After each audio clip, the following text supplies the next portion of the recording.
There are very few things that I believe can bring the Marvel Snap community together, but this is one I think will get a resoundingly positive reception. You heard me right. I have been playing a decent amount of this game, and I gotta tell you, whenever I play a normal deck into a Cerebro deck, it is some of the most horrifying things I've ever experienced. Now, specifically, we're gonna be talking about Cerebro 3. The reason for this is that Cerebro 3 is an inbuilt counter to the tech soup piles that are very popular even now. Even while people are still playing all of these various buff decks, the buff decks often overlap with tech soup piles. This means that you are still going to be running into plenty of enchantresses that could reasonably mess you up. Now, Cerebro 2 has a couple of ways of protecting itself from Enchantress. It has Goose, and it has Storm. But those are conditional, and especially with so many reductions in cost happening, it's not actually a reasonable option to think that you're safe from Enchantress just because there's a Goose there. But you know what does make you safe from Enchantress? Cosmo. And to me, Cosmo is the foundation of Cerebro 3 being a deck. In addition, the point output is good enough. You're not necessarily beating a 40 power Sebastian Shaw, but you can absolutely outpower an 18 power Sebastian Shaw. Remember, your max output in a lane with a deck like this is 36. That's very similar to like the max output of a Phoenix Force deck. You're not particularly likely to get to that max output, but you still are able to threaten people with very dangerous final turns. Finally, in Cerebro 3, you just simply have the most viable tech options. You have better location control in the form of Scarlet Witch costing less than Storm. You have better reactivity to various things that may happen, thanks to cards like Juggernaut and Killmonger, and Bast enables your Cerebro to serve as that sort of force multiplier that this deck is often lacking. When I was more of a Cerebro 2 gamer over a Cerebro 3 gamer, a lot of that was down to the metagame pushing you to be a maximalist points deck. And Cerebro 2, with Brood and Mr. Sinister and Lasher, simply had more ability to be a point output deck. But that is no longer the case, thanks to the power of these tech piles running around. There are still a lot of points in this game, and when there are a lot of points and nobody is interacting, you as the Cerebro gamer have a sort of combo style endgame that goes over the top of a lot of people playing fair. But when people are playing super fair, you have the ability to shut their tech down and win with just a Cerebro under a Cosmo, which is going to be enough to take you over the top of many things that are relying on Enchantress to keep decks like this out of the metagame. This list was put together by Jwala, and the other thing that I really wanted to highlight about Cerebro specifically is that it is a deck that has a lot of budget options. I know I've talked a lot recently about making more content aimed at budget players. I view this video as sort of stealth version of that. This is very much a budget deck. This is a free-to-play player, fully free-to-play, who is playing this in the top 10 and peaked as high as rank 2. Again, fully free-to-play. Many conversations in Marvel Snap have oriented around pay to win, and most defenders of it have talked about, well, it's not really pay to win, it's pay for options. That is, I think, less true than it used to be, frankly. But this is still a very powerful deck that demonstrates that you do not need to pay in order to win, even at the highest levels of the game. Cerebro 3 is not just a powerful deck, it is a powerful deck that you can play very cheaply. When one of the best decks in the game is something like this, that is almost always a good thing for the game, which is why at the outset of this video, I talk about how everyone should agree that this is a good thing. This is not just a good thing because, ooh, haha, Cerebro, the meme deck is finally good. This is a good thing because it's a very cheap, easily accessible deck with a really interesting role in the metagame. Now, more on that metagame role. The key thing about Cerebro 3 that I think sets it apart is not just the point output that it can get to. That is sort of level 1, right? You are, as a Cerebro gamer, able to have just at baseline, a representation of more points than most other decks that are playing a lot of similar cards as you. You are able to have more points, for example, than a Juggernaut Surfer deck. Your thing says +3, theirs are all +2. So when you have your Juggernaut Surfer, or when you have your Juggernaut Cerebro, I should say, you're going to end up on top against their Juggernaut Surfer. That's a pretty basic outline here. Generally speaking, this deck has the ability to threaten points like a combo deck. It has the ability to not get disrupted by bad locations thanks to Luke Cage and Scarlet Witch in most cases. And it also has the ability to play a small ball interactive game with really only Cerebro needed for the buff. Whereas Cerebro 2, like we talked about, has all of these force multipliers that also makes it more reliant on having the force to multiply. Meaning, in Cerebro 2, you really want your Mystique a lot more than you really want it in Cerebro 3. Now keep in mind, this is still a Cerebro deck. As far as play tips go, you are very often reliant on Cerebro. The reason I believe that Jwala likes this list, and I'll be linking his guide to the list in the description as well, is because that he has this idea in his head, and I think it's a good idea, to be clear, that you don't necessarily need Cerebro to win when you have these other tools, because so many of these other tools are threatening enough to force retreats out of good players. And I think that's also true too. Cerebro is a deck that at the highest levels has a lot of inherent threat behind a snap, because you can really easily bluff people with a deck like this. Again, not necessarily the most advisable thing to do at lower levels, but if you are snapping stuff with this deck, it almost always means you have what you have and you're doing what you're doing. And I think that is the other thing that makes this deck so threatening and such a powerful part of this current metagame. Cerebro is just strong as a card, and this in Cerebro 3 has the most viable supporting cast of tech cards. There is, of course, a different build of Cerebro running around in the top 10 piloted by Honifer. This is a build that is based around maximizing output in a much different way.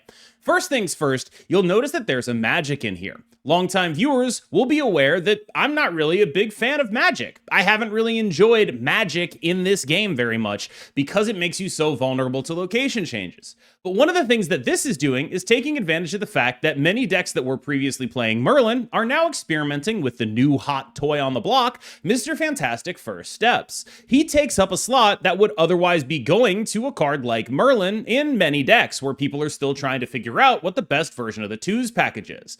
This means that Magic is a lot more uncontested. And Magic is incredibly useful in decks like this because you're a Cerebro deck. The longer you have to draw Cerebro, the more draws you have, the better you are at winning the game. Most decks are generally unable to compete with your numbers, and this becomes even more true when Magic gives you the extra turn needed to get full advantage out of something like Iron Man, which can be absolutely uncontestable. Again, this is a deck that has massive, legitimate output of power, with also the ability to have additional disruption. One piece of disruption that you might notice in here that is, I think, the foundation of Cerebro decks is Cosmo. It becomes even more important when you are a Magic deck, and it becomes even more important when you are an Iron Man deck. I think you can sort of understand why, right? You need to protect your Iron Man, you need to protect your Cerebro, you need to protect your Magic lane from Omniversal Presence. All of that stuff is what Cosmo is doing. I genuinely do not think Cerebro 3 exists as a deck if it weren't for Cosmo. Cosmo is that good. Juggernaut can do a half-assed impression of him, but Cosmo is the deck. This is the thing that makes you want to play this version of the list by a very large margin. But now, let's talk about what makes this deck unique, and that is the Goon Knight package. Blade and Swarm, and of course Moon Knight himself, are showing up in order to add force to your Cerebro 3 gaming. This makes this deck better at just being a pure Cerebro deck because it is able to have access to a lot of different bodies to carry it. We talked about force multipliers in the context of Brood and Lasher in Cerebro 2. Swarm is the closest thing you have to a force multiplier in Cerebro 3, a body that replicates itself in order to generate more power. You'll notice, actually, that a few weeks ago, I was experimenting with Madam Web and Multiple Man in order to try to replicate this kind of force multiplication in Cerebro 3. Over time, it has become clear that the better way to do that is Swarm. So in summation, I think the Honifer list is doing a couple of things that are unique and powerful, i.e. the Goon Knight package, but fundamentally is also taking advantage of the fact that Cosmo can pull quadruple duty in a deck like this, protecting all sorts of stuff, and of a metagame wherein there is far less Merlin, and therefore far less of the ability for your opponent to actually deal with a magic. If that magic doesn't get dealt with, you have to be vanishingly unlucky not to have more points than your opponent is going to have on the board. The point output of this deck in a normal game is largely constrained by your ability to put things that have 3 cost on the board.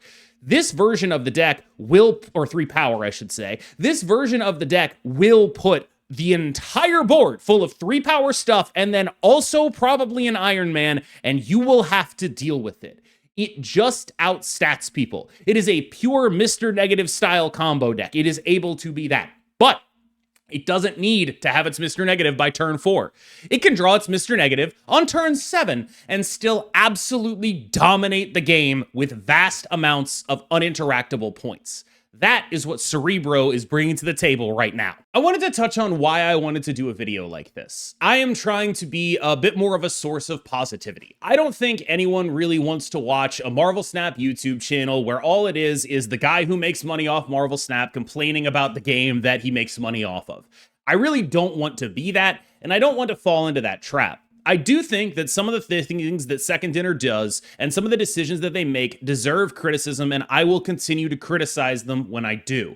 I also think that it's important that I am a fairly, that I'm not overly negative so that when I criticize them, it means something. And I like to think that I have put myself in a position where I honestly can say that about myself. That when I say something is bad, it is meaningful because I am not just knee-jerk reacting in that way. I hope that is something you agree with as you watch this. Why I wanted to talk about Cerebro is not just because 2 of the people in top 10 right now are doing incredibly well with it. It's because I genuinely think it fits this metagame, specifically with regards to the Mr. Fantastic and Merlin stuff, and because so many people are experimenting with a bunch of Mr. Fantastic decks that fundamentally have a bit of a lower ceiling. But more than that, everyone loves Cerebro, and they should know when it's good. And more than that, everyone loves budget decks, I think, at this point, and they should know when those are good too. So expect more videos like this when I feel like they meet the criteria. I'm not just going to be doing them just to do them. This isn't just like a thing I'm doing because I want to be positive. It's because this is all actually true. It's all actually stuff I believe. But I'll be looking for the opportunity to do videos like this. I hope that that is something that you enjoy, and I hope that you enjoyed this video. I've been KMBest. You have been phenomenal, and nothing can change that. And I'll see you in the next one.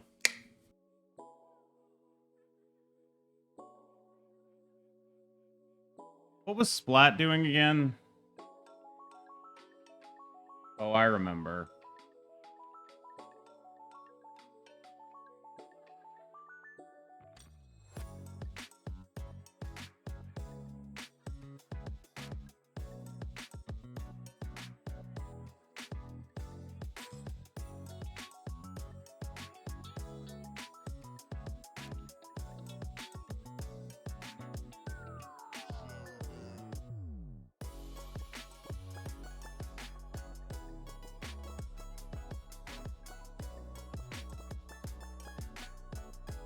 Hey, I don't remember. Oh my god.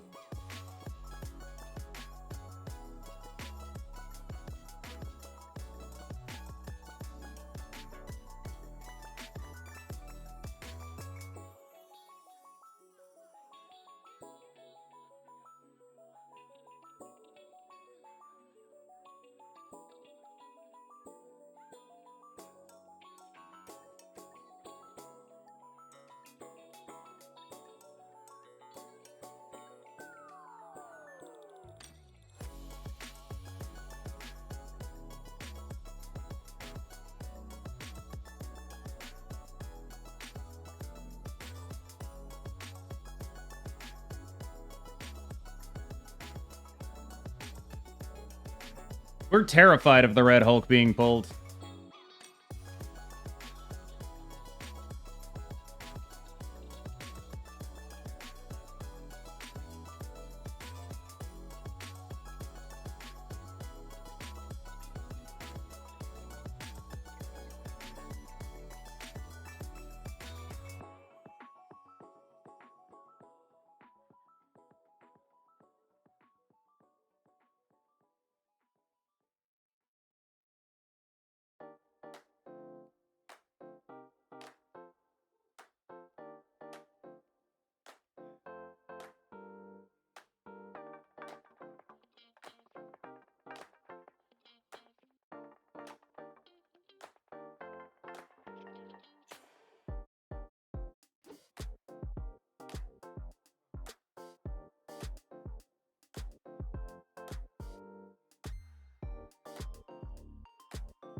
I would need to actually think about that, Molar. I apologize. That's like an actual thinker.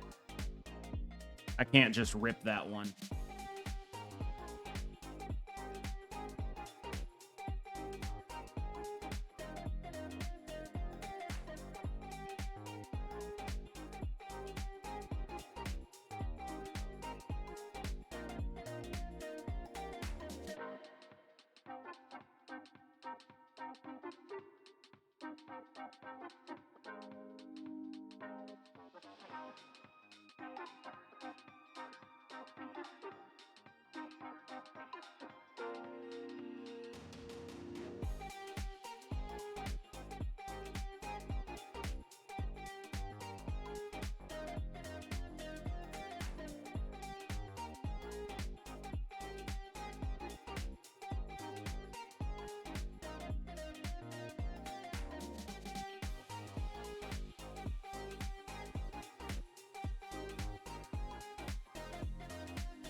Save Jeff for middle. Yeah, I just completely forgot. Jeff middle is like the whole predicate for this play.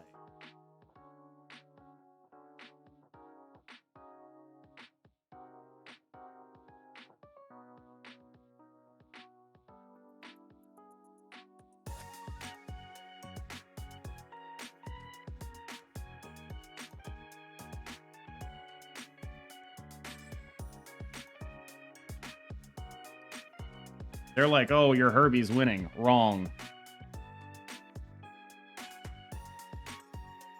Page? Okay, that's... We're winning the right.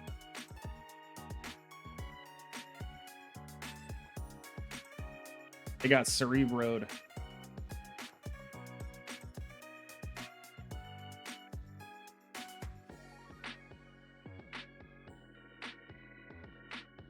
They got Cerebangered on.